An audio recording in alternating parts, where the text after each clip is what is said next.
Good morning, everyone. Thank you so much for joining us. I am here this morning with another episode of Coffee and Conversations. Every other Wednesday, 9:30 to 10 a.m., having great conversations with fabulous guests talking about the things that are most of interest to you. So welcome. And to get us started, I want to introduce our guest.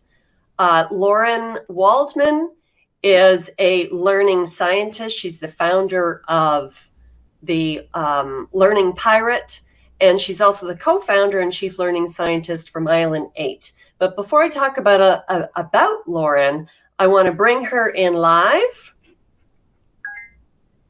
And something has happened. Sorry to the recording. Let's just go to Lauren live now. And welcome, Lauren. Good morning. That was like a message saying, are we or are we not live? I don't know. It's because they're listening to us, Libby. They know. So welcome. I have my coffee. I don't know whether you have yours, but wonderful. So Lauren, I love, so you and I have worked together. I love that you are a credentialed translator of neuroscience. What does that mean, to be a credentialed translator of neuroscience? It means that I read 1,000 white papers a year to keep up with, which by the way, you'll never do. You'll never keep up with all the research coming out on the brain because there's just so much coming out. But what it means is that I got my credentials, my certifications in neuro and medical neuro, and for the last 5 years have had the utmost honor and pleasure of being a translator to the researchers and the academics and the scientists themselves, whose work probably wouldn't get out into the general public without people like me. Mm-hmm. And, you and I worked together on a project. You really helped me develop some material. And it's really about speaking brain to brain, isn't it? The work that you do. It's about working within the operational system itself. So I think when it comes to traditional learning and the way that most of us would have been brought up in an educational system, we were just kind of dumped. We were information loaded. And it really does work against the operational system of the brain, how the brain encodes a memory, how the limits of the sort of the energy and the cognitive load. So when we factor in what we know about the brain and the operational system, which we take directly from neuroscience, and we merge that with the theories and the methodologies that we can get from cognitive psychologies, behavioral sciences, all the human sciences, then we're much better equipped to design and partake in our own learning in a way that works with our operational system, the brain, as opposed to against it. And this session is so important, not only for what we're going to start talking about, which is some of the research that you've been doing lately around the reintegration of work and making it cognitively and emotionally safe for people to return, but also for leaders on the call today to really understand that, you and I use the word learning like it's, and people hear training because we're also both trainers. Mm-hmm. But this is really about communication at the same time, how leaders need to be communicating to their people so that they're getting it. Yeah. And they're coming along. Yeah, there's definitely, and I guess we can just segue into the research that's being done, that has been done over the course of the last 10 months now. And, this sort of originally started off as my own professional curiosity. So when I design something, I want to ensure that it is going to be most effective for somebody to absorb, to learn, to encode, but that again is working with the brain and not overwhelming it. And what started off as a professional curiosity, when these reintegration programs started to come into sort of the market, and I wanted to see how are they being designed for people to learn, especially in this state where people are exhausted, they're burning out, they're stressed out, they're all the outs. So I want to see, are these being designed effectively for people to actually learn something so that they can safely either, go into a hybrid working environment or go back into the office environment. And what I found was that it was not. And it wasn't about the design of the learning, which it was poor, I'm not going to lie. But what was missing was the true essence of psychological safety when we use that term, which is, are you able to emotionally regulate? Are you able to cognitively sort of monitor yourself so that you're sort of looking at things and going, am I getting too tired? Am I starting to burn out? Am I emotionally heightened? Am I about to react? And there was no sight of it. Yeah. There was no sight of the true fundamental human skills that we were going to need in order to do this in an actual safe way. So that's when the alarm bells were triggered, and the collaboration started between myself, the researchers and the scientists, and my business partner now, Dr. Sarika Cashman. Yeah. So, so the work that you're doing now, tell us a little bit about that, and what's the impact that that's having on organizations. So the audience isn't necessarily all from Canada, so I won't say here in Canada. So wherever you live, wherever you work from, what can people take away as the strategies that they need to implement or things that they need to consider? So I guess the first thing to mention is that when I started doing these audits, these were very large organizations, and their programs, their reintegration programs are public. So it was global. When we started doing more research and we started to actually speak to people, it was globally across multiple different industries, cultures, you name it, sectors. We've spoken to thousands of people. What was first interesting was that when we were talking to people and hosting webinars and live events, we were really understanding that the layers of human complexity, because of the experiences that we've all had, they run deep. And so, people they're feeling different levels of safety now. And they've got different levels of anxiety, different levels of burnout, different levels of overwhelm. They've got personal situations that are completely different from one another. And now when we bring this into the organization factor, we've got leaders who either want to rip the Band-Aid off really quick, and and I don't blame them. I think we were having this discussion the other day, and you've got a certain mindset, you've got certain behaviors. And as a leader, it's okay, how do we put into place policies and procedures? How do we get back to business? And how do we do this quickly and effectively? But the real miss here is you're not thinking about the humans who then have to go and implement things, and they've got to work through all of this. So there's a big disconnect between what's being handed down from a leadership level and then what people actually need at a human level, a fundamental human level. So because of that, what we're seeing is, and we trended this about 6 months ago, we could have told you even probably before that the attrition rates were going to start to go up. And the slope has very significantly, and it's trending up again. So right now, I think that's sort of what we're seeing as far as the research goes. The grander scheme of the research are showing numbers that have been absolutely unprecedented when it comes to psychological safety across the world. Like, we don't see percentages like 75% and 80, 89, 98% of anything in that domain. And when we've got people reporting at that level that they have been feeling, depressive symptoms or cognitive burnout, it's just not, it hasn't been seen.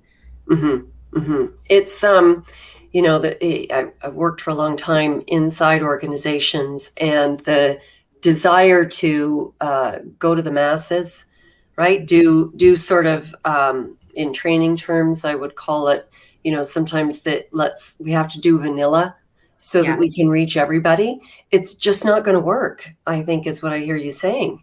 It's not. And I think that, where we can give a grain of salt here is that even us as the researchers and the scientists, every time we speak to somebody, we're learning something new. We're just, the layers of the onion just keep getting peeled back. So we've, the largest sort of, if I was going to say what we grouped in, we've got things like presenteeism. You're there, but you're not there. You've got tribalism, because some people never left their working environments and others went home. And now there's a disconnect. You know, some people think that, oh, you just got to sit and Netflix and chill in your pajamas and jump on a meeting every so often. It just wasn't the case. You know, there's microaggressions, and then there's micro rejections. And a micro rejection is something, I'll give the example. It's whereas a formal sort of introduction to somebody might have included a handshake or going in for something physical. But when that person goes back, the other person is now feeling, oh gosh, sorry. Like so there's these micro rejections happening that are now, there's so many layers. So, you know, most companies, most organizations, most leaders, they don't have access to scientists like us. They don't have access to the behavioral scientists, and the psychologists across the world are more than overwhelmed. So the reason why we banded together to form Myelinate was because we have the knowledge and we've got the capabilities, and there's just not enough to serve.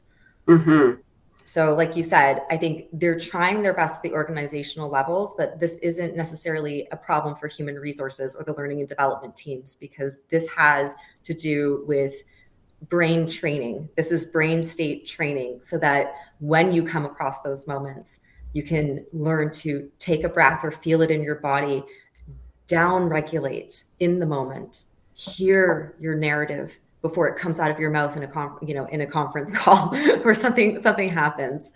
But again, fundamental human skills that essentially none of us were ever taught, but we definitely need them now. Yeah. And it, you know, to some it sounds, I don't know, it's pure science, but it can still sound like fluffy, like take a breath. And I don't know the term that you used, but like bring it down. Yeah, down regulation. Feel it, understand your narrative. This is language that most leaders in organizations are not used to. No. So what are some of the things that can be done to help them get used to it and to understand? So I have to tell this story because you talked about it right off the bat. It's not just the school system. I actually worked for somebody who, in my first meeting, gave me a sponge, a dry sponge, and then gave me the talk about how my brain was just like this empty sponge, and he was going to fill it up. And so I leave the meeting and I have my sponge tucked under my book, and everybody else in the office is like, you have your sponge there? So it was wrong then. It is still wrong in schools to think that children walk into an environment as empty vessels, ready to be filled with knowledge and information. It's not that far off sometimes, in not as bad as what I experienced with the sponge, but it's not as off as that is. So getting in tune with all of this, what can leaders do differently? I say first, try to find people like us. So, you know, we're trying to make ourselves public, but like help us find you as well, so that we can actually help. And I think the other thing too is we're seeing a lot still of the top down narrative, and you've really got to like really survey people at a fundamental human level, not from the sort of organizational voice, if you will. You know, we've got this and we've got that, and talk to your manager about your back to work plans. And, you know, and I think that's another, for any of the leaders who are listening right now, all of the audits pointed to heavier workloads on the managers. And we're seeing that that's the highest level of attrition right now. Every single one of these plans said, talk to your manager about this, or, you know, put together a back to work plan and show it to your manager, show how you've been just as productive at home as you're going to be. And it was just all roads pointed to the managerial level. And I just looked at it and go, we're in trouble. So really look at the distribution of what is happening across the organization. And I think even if someone is listening to our conversation right now, this is the higher awareness that you need, and to start look into some scientific research. And you can look at articles from Psychology Today. You can look at articles from Harvard Business Review. Most, you know, as many scientists and researchers that can right now are trying to provide the data and the research. to say, listen, the human condition is very fragile. Mm-hmm. And I think right now, especially, I think most places thought that we were sort of like seeing the light at the end of the tunnel. But now anxieties are rising again because all we hear about is this fourth wave and variants. Yeah. So there is an instability now Mm-hmm. in our behaviors, which is already, that instability in behavior is a normal human thing. But now we're on edge because we don't know what's happening. Yeah. And the brain likes to predict. It tries to predict everything that's coming. And when we can't, it sets us on edge. Mm-hmm. So to our leaders, we just have to understand that business has to move forward, but the people supporting your business need to come first. Mm-hmm. And even in the academic settings with the educational institutions I've been speaking to, the narrative is maybe learning is not your first chore. Your first chore here is to make sure that people are okay, but then help them. And if you're going to teach them anything, is teach them how to learn about themselves. Yeah. And then move forward. But leaders can't do that without the education. And as much as I think it's a great idea to start reading Psychology Today and academic articles, it's like, just call us. We'll help you. We've translated it all for you. Exactly. Yeah, it's not very digestible. So just, and for leaders, what they need is to understand how this stuff is going to help move the business forward, how it's going to help produce the, shareholder value, the profits, the whatever it is that the organization is after. Well, that's just it. If you have a workforce that is, on heightened levels of anxieties, if you have people who are pushing their cognitive loads, higher rates of burnout and stress, they're not producing what they need to do in order to keep your business running. Mm-hmm. Yeah. And this is when accidents happen. This is when mistakes happen. This is when all of that, sort of tribalism within the organizations happen. So there's so many consequences to the business itself by not helping people learn about these things. And, the more that they can recognize in their days, again, even working hours during the pandemic for some completely shifted because behavior shifted around working hours. So circadian rhythms, things like your sleep patterns, well, that's obviously going to affect things as well. So becoming cognitively strong and emotionally stable to the best of our abilities. And I'm not saying that these are overnight solutions. Okay. This is brain science. We don't change brain instantly. This is a path that needs to be built up to. But before you rip the Band-Aid, and just say, we're going hybrid. Okay, you guys, 3 days a week, you guys stay at home. We'll see you in the middle. Look for these solutions, please. We're literally pleading with leaders right now. Please look for these solutions before you start doing any of this so that people can feel truly safe in their environments. Yeah. Choice is an interesting thing. And autonomy is an interesting topic because it's talked about. And some organizations do it very well. Some organizations talk about it. Then there's just some organizations that don't talk about it. So it really is walking the talk, understanding, educating yourself, and then educating your people too. Yeah. I just have to say, going back to last week's session where my guest was Peggy Kostopoulos, who's a holistic nutritionist, she was talking about the brain-body connection. Yes. And things that you can do. So everyone who is listening today has to go back and listen to last week's episode because things like brain fog, which you've alluded to, are real. And there can be strategies in place, but nothing helps with some of these situations that people find themselves in as human beings, as understanding that their body might be craving something other than potato chips. I think what we learned, and I want to humanize this for everyone. Scientists, researchers, the academics who study neuroscience, cognitive sciences, behavioral sciences, we haven't gone unscathed by any of this. Just because we know a little bit more, it doesn't mean that we didn't have our own downfalls. It just means we were better prepared for it and we were able to get out of those ruts faster. But the subtlety of how this can happen, my example, somewhere around, I think, November or December, when, we went into our umpteenth lockdown here in Toronto, I think, 7 million people in this, or, across the province just went, okay, we're done. Right. And I was one of them. Yeah. But up until that point, I noticed, and I looked at this now checklist that sort of came out of pandemic, sort of 9 variables of pandemic fatigue. And it was like, have you been going to sleep later? I'm like, yeah. Have you been staying in bed later when you get up? I'm like, yeah. Have you not really been eating? Yeah. I was like the poster girl for pandemic fatigue. Yeah. But it was so subtle. Yeah. It had happened so subtly. So that's why we're saying when we're able to train ourselves to monitor throughout the day, to regulate and continually regulate, we're able to, even if that happens, when that happens, because it does, it's that shift of, at least I know what to do. And what Peggy was saying when it comes to, it's not just about the brain, it's the entire system. Yeah.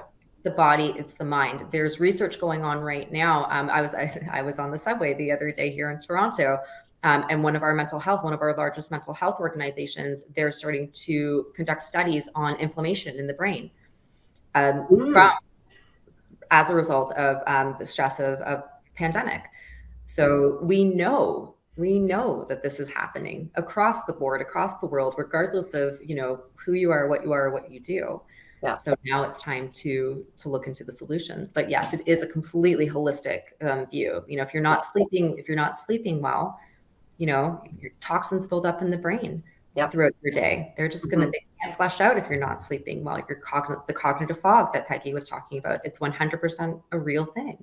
Yeah. And I think a lot of us have felt it over the course of the completely. You want to do something, you want to feel productive, but you just can't sometimes. So this is what we want to help people learn. Yeah. And people like you and me who live and breathe this kind of work. I'm not in the science end of things, but as a coach, as a thought architect, I can't help think of one of my content partners, Price Pritchett. 2 things: have a goal and manage your thinking. But if you don't know what your thinking is, you can't really manage it, right? No. So being able to understand it first gives you access to more strategies. I love the story. You have to tell it about, I think you were in the UK at the aquarium. Oh, no, it's in the US. So, the US. Yeah, the US. In the US. So you were having an overload. And so what was the thing that you did? Because I think that was just, it's such a small thing, but it was intentional. Yeah. And it moved you to a new state of being. So what was that thing that you did? So this was about a month ago when I went over to the US. Now, again, situation in Toronto was quite dire. We weren't allowed out for a very, very long time. So reintegrating myself into, what's, I guess, would be a normal environment with more people. It was my first time doing it. And my girlfriend wanted to go to the aquarium. And I thought, the aquarium, how lovely and relaxing. And then we showed up and there were hundreds of people. And as I waited in line, I already knew. I could feel my heart rate accelerating. I could feel the anxiety. I could hear the narrative. I was like, do I run away? This is way too much. Like, okay, maybe you'll be okay. But it really wasn't okay. And being around that many people again in such a tight quarters, most people had masks on, so that was fine, but it didn't matter. You were now in my space. And I basically, so I love jellyfish. Jellyfish are my jam. So I'm like, take me to the jellyfish. And I went to the jellyfish room and I put my hand against the glass and I just downregulated and breathed. Yeah. And when you do that, and there's something called buzz breath, and it stimulates your vagal nerve, and it just has this beautiful calming effect. And at this point, I don't care if I'm the crazy lady with her hand against the glass going buzz. What is it that you do? I'll try it right now too. What is it that you do? So you take a big breath in, and then by stimulating the vagal nerve, just by making a humming or a buzzing noise. So I'm just going buzz, buzz, and it's tingling here and it tingles the back of, it's all interconnected. And I just did that because that's what I needed to do in order to bring my heart rate down, to bring my body temperature down, and to not get aggressive towards other people. Mm. And then remove myself from the environment. Yeah. But there was literally, we're going to have now, of course, in the office environments, if you're going back into the office, they're not bringing back everybody all at once. But the lesson learned from that personally, and of course, we're hearing this from research as well, is that if you've been in your own environment, and that environment you're very used to, your brain is used to processing the senses from that environment. And now you go into, even if it's the office is a familiar environment to you, but you're not used to all these people being around you again. And you're not used to the sounds and the everything else that can be walking around you. Mm-hmm. Your brain has to process this all over again. And it's coming at larger levels than it is if you're sitting in your living room or in your bedroom or in your office at home. Yeah. And it takes a lot of energy. I know I'm a broken record when I say this, but the brain is incredibly expensive, and the currency is energy. Mm-hmm. Wow. And some people are thriving getting back to it. Yeah. There are some people who still haven't been in a grocery store. Yeah. So It is really all over the place. So leaders, you really need to educate yourself. So I want to give people an opportunity to know how they can get in touch with you. Just before I turn the slide, in the final iteration of this 3-part series, which I'm now calling a 3-part series because I know there's 3 parts, of really talking about the brain connection. This has been the human condition. Last week, we talked a little bit about Peggy and the brain-body connection. And my next guest on August 25th, I believe, is Jill Hewlett, who will take us through a little bit of brain fitness. Mm-hmm. So some of the things that you can do, and it speaks to your jellyfish story, the self-soothing, and other simple movements to create new neural pathways that aren't anxious and stress-oriented. So look for information on that. But let's go to how to get in touch with you. So most people know me, and my information is above my head there. But Lauren Waldman, Learning Pirate, I just love that. So here's her information. While we have 3 minutes left, talk about what you do as a learning pirate, because I think that's so cool. It's what caused me to work with you. I needed somebody to help me sort of jazz up some material that I had in this horribly flat world of Zoom meetings. And it worked super, super well. And I thought, who else would be better to help me than somebody who calls themselves a learning pirate? I think that, learning has always been, that's what I do. As a learning scientist, that it's a different realm, bringing the brain into learning itself and then the design of learning, which is incredibly new in the industry.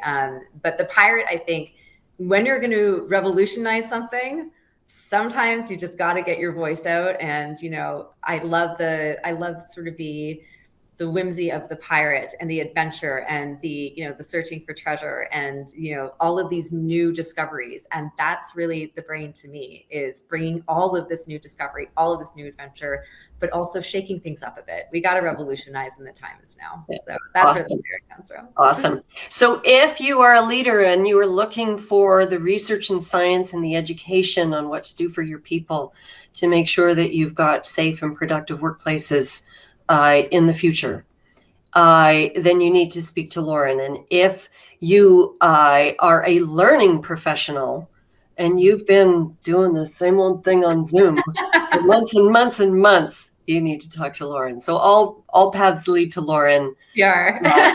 You all know how to find me. All paths for thought architecture and managing your thinking. Feel free to get in touch with me. So Lauren, thank you. It has been an absolute treat. Oh, and I'm actually not sure whether we made it. We're on Facebook Live right now, but I don't know if we ended up on LinkedIn Live. So if we weren't, huge apologies to everyone. And this will be posted in no time flat. So thank you again, and have a wonderful brain connected day. Thanks, Libby. You too. Okay. Bye, everyone.